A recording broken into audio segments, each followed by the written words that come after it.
Hello, what is up mga ma'am, sir, ma'am? Ako po si Ralph Cifra, isang visual artist from Manila, Philippines. And today we are going to unbox and review the Bug from McFarlane Toys Superpowers na action figure toy line. This is very nice. Gustong gusto ko siya mga ma'am, sir.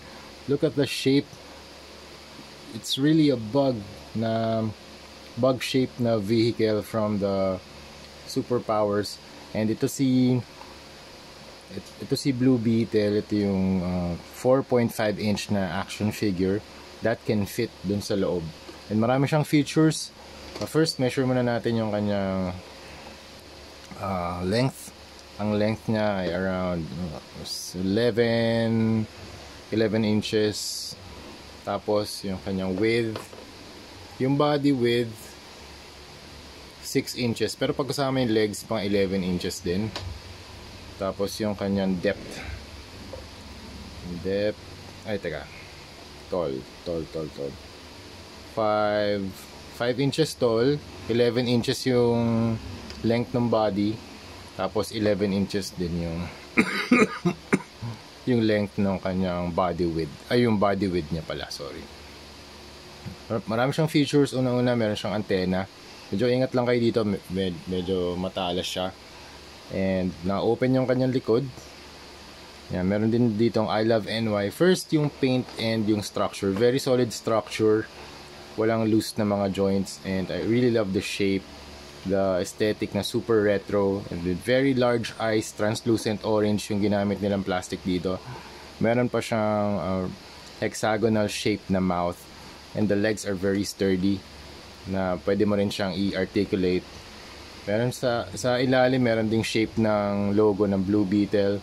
Ribbed yung kanyang underbelly, just like the insect.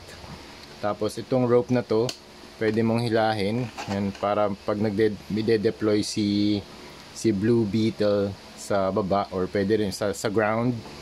Yan, or pwede rin siyang pag i-retrieve or pag meron kayong i-rescue. Pwede mo rin siyang kunin si Blue. Pwede mo rin kunin yung mga action figures. And ipapress mo lang tong button na to para ma-retract yung yung tali. So parang mga rescue missions. Yan. Press mo lang. Again, yan, ratchet yung kanyang pag-pull. Tapos ipapress mo lang yung circular button. Yan, para ma-retract yung kanyang rope with the pole. Tapos isa pang feature na gustong gusto ko, na open yung kanyang wings. Okay, press mo lang tong button na to. Tapos meron siyang mga control sa loob. Pwede mong ipasok si Blue Beetle dito. Pwede siyang mag-drive. Okay, you have the controls. Tapos yung isa, pwede rin si Batman. Okay, kahit mga larger figures, kasya pa rin. Ayan, kasya pa rin sila dyan. Okay, tapos pwede pa rin sila masara. Teka lang Okay, close natin.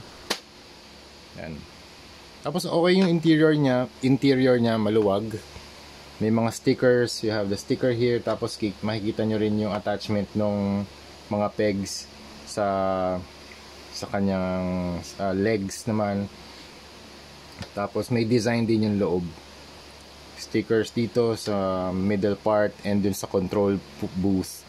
Meron din mga buttons, mga iba't ibang kulay ng mga dials, graphs, mga meters, yan. Okay, pwede natin isara and makikita natin si Batman and si Blue Beetle na nandun sa loob.